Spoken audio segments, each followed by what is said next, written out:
Now we're going to work on getting the energy suspension, rear trailing arm bushings, and the rear lower control arms by Hardrace put on the car today. In case you're unfamiliar with the rear suspension, up inside here is the rear trailing arm bushing. Let's see. It looks like you can see some of the cracking already on top of that rubber bushing. And I replaced this bushing only 3 years ago. So it's already torn a little bit. And the rear lower control arm that we're going to replace, it is very easy if you're only doing the rear lower control arm. Now before installing both of these parts, you're going to need a handful of tools that you may or may not have. One is, I'm using this electric impact gun. If you had watched some of my videos in the past, I did a front suspension rebuild where I used this stock and all these washers and these large nuts to pull the bearings into the front knuckles. Well, we're going to use that to do exactly the same thing with the rear trailing arm bushing. It works very well. The only thing additionally that you need, I have these two large pieces of steel. It's got to be like 1/4 inch by 2 inch, and I'll show you what we use these for when I get there. You're also going to probably want, if you're by yourself, a self bleeder. You're going to need to disconnect the brake line, and you're going to want to bleed it when you reconnect it.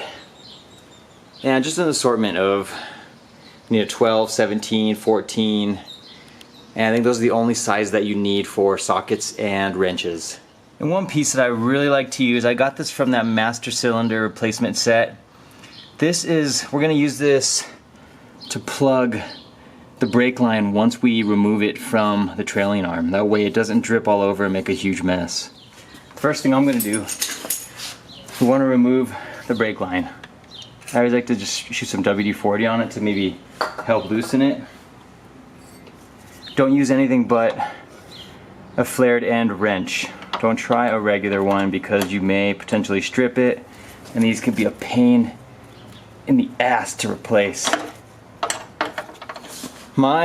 Even my flared end wrench kept slipping, so I just got a set of vice grips instead, and that actually, you could see I was starting to round it off, and to make sure I didn't damage it any further, the vice grips worked well.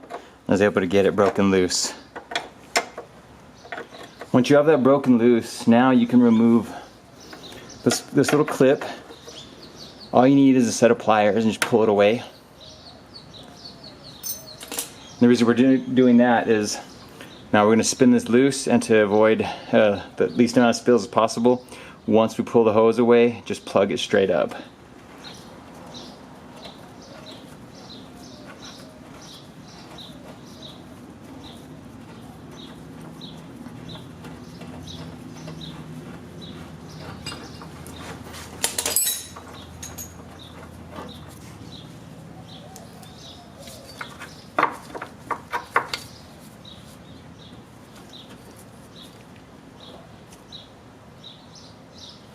There we go, just jam it in there. What I find easiest to do is removing all the hardware at the front of the trailing arm, then the camber arm, and then the lower control arm. So first, right here, there's a 12mm bolt. This is for the brake line, the e-brake. Go ahead and remove that because we're gonna need it to be free of the brake line. Next, you're gonna wanna loosen this bolt right here. This is for the front of the tow arm. Now, we're doing this with the impression that you're going to get the car lined shortly. That's why it doesn't matter where this one lines up after we're finished. So loosen that one. Now this bolt, which is on the front end, you're going to need to use a wrench. It's a 14mm. Start loosening that up as well. We don't need it completely off yet because you can't actually pull it out because it'll hit the body of the car. Now you're going to remove the two 17mm bolts, which are holding on to the trailing arm bushing. Once those are removed, now you have room to get to this 14mm bolt at the front of the rear trailing arm. Remove that one next. Next, remove the bolt holding the trailing arm to the upper control arm / camber arm. It's a 14mm. Then remove the 14mm bolt on the bottom of the lowering trailing. connecting the lower control arm to the rear trailing arm. See, now I have both of those removed, and once you do that, you should be able to pull it, and we're going to drop it to the floor. The front one is still hanging on to the control arm, so I'm going to pull that one out. There we go. Now that's going to give us full access to the trailing arm bushing.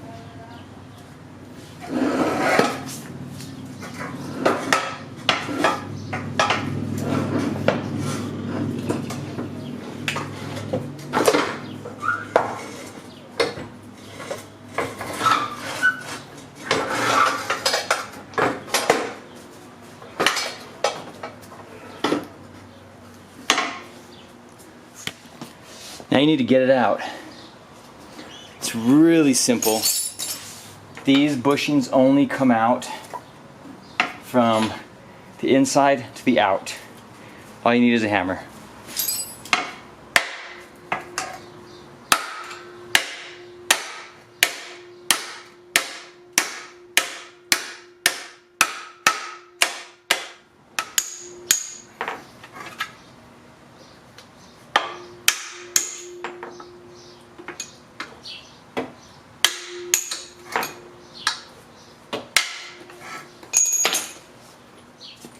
Here's an old OEM one that I kept.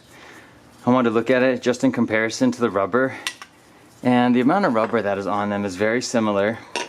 Now these two were just a generic brand that I bought when I first bought the car. But if you look, they're already tearing after only 3 years, and I really haven't driven the car more than a couple thousand miles. I know it's lowered, and I'm sure that doesn't help.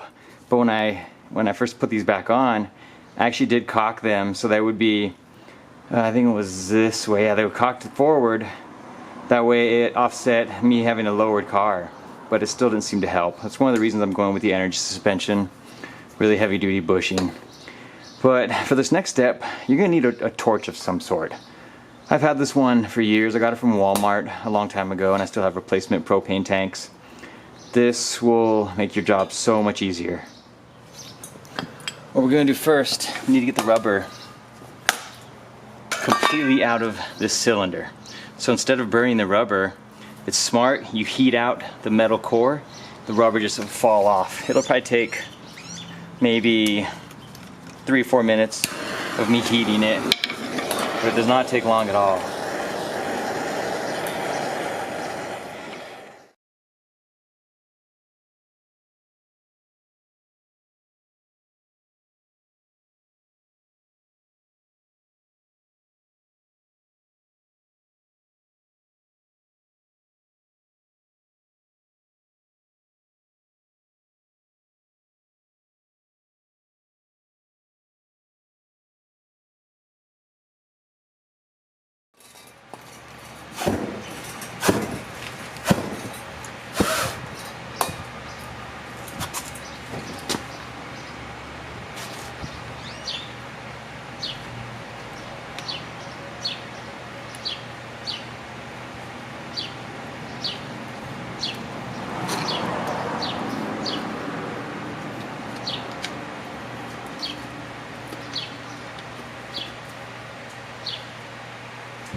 I'm gonna do the same for that little arm that goes in between the bushing.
There it is, really easy. Although I sped up the video, it took about 5 minutes on each piece. I used the camera as a timer as it showed the minutes ticking away for the length it was recording. Did 5 minutes on the cylinder and 5 minutes on the little dog bone piece that goes through the middle of the energy suspension bushing. Okay, now I just set it in there. Set it in as straight as possible. I don't know if it's gonna work. Yep.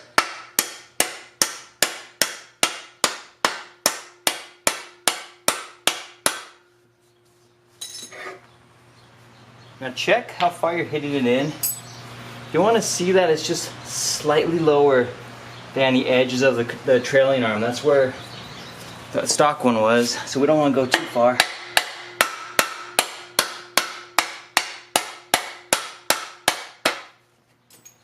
Right there looks perfect.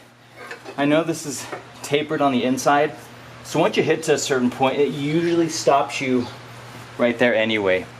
And the nice thing about this is once this is installed, since it's not connected, like I guess entirely to the body of this cylinder, it can actually slide back and forth. So if it's not perfectly in, off by like a millimeter or two, you'll be okay. Next, we need to get ready to install the bushing. Use the supply to, this is the white lithium grease. This container doesn't usually come with it. It usually comes in a small packet. This is a lot of extra that I have left over from other kits. You want to lube up the edge of it very well because we need to slide in. We don't want it catching or binding on anything. And you can actually be pretty generous. It's okay if you have a lot left over. I like to lube the inside of this seam all the way completely. And now I will just lube the entire trailing arm bushing. This is a pretty messy process too, it kind of sucks. So make sure you have plenty of rags and gloves on hand. Okay, now, using that threaded stock, I need to get this. Okay, we want to do it, let me see. It's probably not long enough. Let's bust this down this way.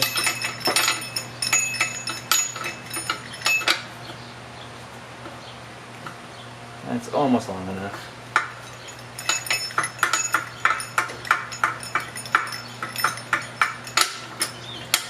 Okay. Those two big metal plates that I talked about, we need those to offset the bushing so it has room to squeeze through. That's why I plant both those right there. Get your bushing put on. We need a little bit more length. Almost did it.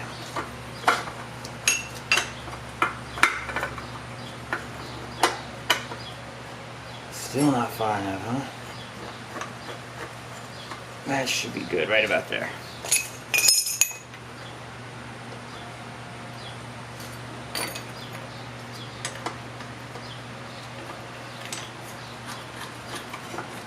Tighten this up, keep your plates in place.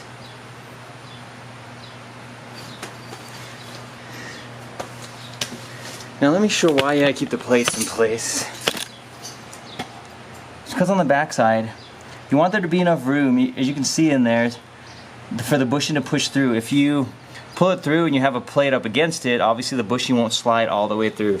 That's why I put those two plates there to leave a little bit of room. Sorry for the shoddy camera work right there. My hands are sticky and I don't want to get my camera all jacked up.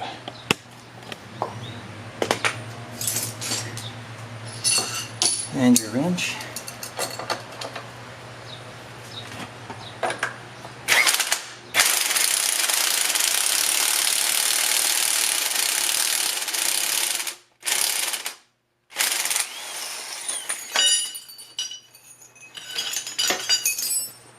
Was that easy? That was so easy with those pieces. Now you can see all of the excessive lube that popped out. I will just take all that off and I will spread it on the inside. And I On the inside of this bushing, you'll see little grooves. I fill that entirely with white lithium grease. That way it's lubricated at every little single point. So I'll use this first, and I'll apply a lot more right now. Now you need to get the shaft put back in. When looking at this, you see how this side is kind of oval shaped, and this one is just circular. The circular one always goes on the inside of the trailing arm. This one goes on the outside. I lubed it up really well in there. I'm just going to use my hammer. Now when you're hitting it, if you're smashing it, make sure you do not bend up and damage this area, because you can if you hit it too hard. I've done it before.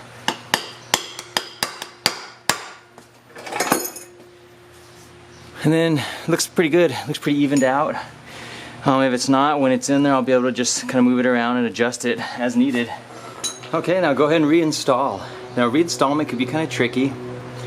I like to lift it up and kind of set it on the lower control arm, and then try to get this top bolt on, because once you have that top bolt on, it will hold the control arm in the air, allowing you to make adjustments elsewhere. So see what works best for you. It could be a little bit a pain in the ass if you've never done it before, but you'll get to it. And we're gonna do the LCA last. I will not put it on now because I do not want to risk like scratching it up and making it all ugly while I'm putting this trailing arm on. So I'm gonna lift it, reinstall it, and then we'll put on the lower control arm. And now before installing the lower control arm, go ahead and bleed this cylinder. Now the lower control arm is easy. Start with removing this one. I didn't have mine tightened all the way after I'd reinserted. I just left it in here to help hold it into place. Remove all 3 of those 14mm bolts. If you have an SI model or a model that has a sway bar, you're going to have a little 14 bolt on the reverse side, which is attaching the sway bar to the lower control arm. You'll need to remove that also. And once you have those 2 removed, last one, once it's loose, yeah, it should just pop right out. Sometimes it can be a little tight with the bushing in there, but you just wiggle it around. When installing your new one, just feed it in.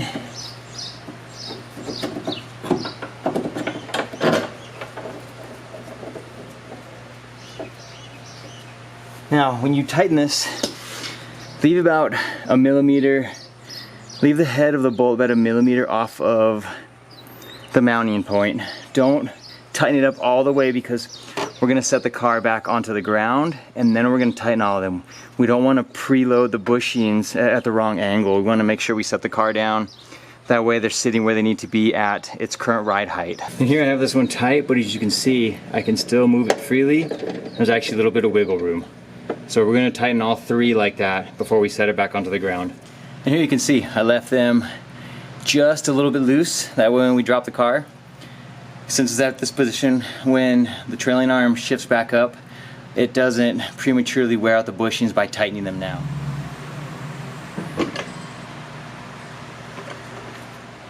And after you've lowered the car, go ahead and take it for a drive around the block. You really want to get that suspension settled, and then go ahead and tighten all 3 of those bolts on the lower control arms on both sides. That'll be it. Let's get these tightened up.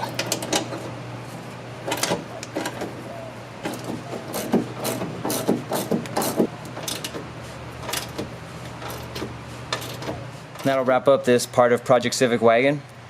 Hopefully that helps you guys out with the rear trailing arms and the lower control arms. My next plan is to get a set of front and rear camber arms and also some tow arms and have the car lined hopefully soon. We'll see you guys next time.